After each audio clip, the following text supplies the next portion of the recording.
I'm Clifford Brown and I am the coordinator for the learning projects in the Digital Hub Development Agency, and one of our projects at the moment is an exemplar 100 megabits broadband project.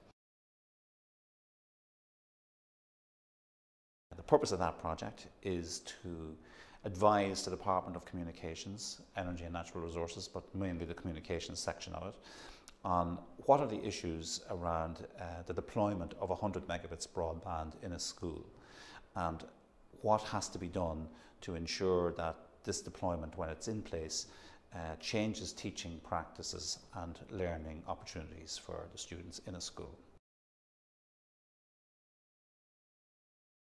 The project is taking place in a school called Presentation Convent Warrenmount Secondary School. The school is making great use of what they have. We went from a situation where very little was happening other than an occasional browsing of an internet site to students creating their own movies and their own blogs.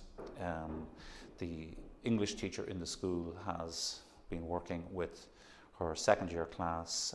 They've produced an English blog. They've used the microphones in the school to carry out interviews of other students in the school for the blog. So there's quite a lot of activity going on there. There's also a new school website which has been developed and is being looked at the moment by the teachers, who are the only ones who have access to it. But it is one of the Web 2 style websites built on WordPress, which allows teachers to upload content and material easily and without fuss, where students' work can be displayed relatively quickly without people needing skills in IT authoring of websites. It's all very simple.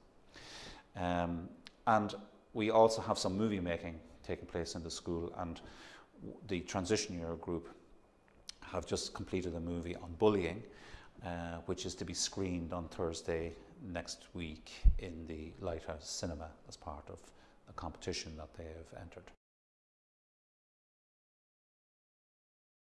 So really that's where things stand at the moment in relation to this project. There's an evaluation planned now, between now and the end of the school year. The purpose of that evaluation is to outline all the steps that are going to be required for any of the other schools who are going to be part of the new cohort of 200 who will be accessing this service of 100 megabits broadband, and to lay out the steps and the roadmap, if necessary, for schools in terms of how this has to be deployed, what sort of staff training is required, what sort of technical support is required. And that's where things stand.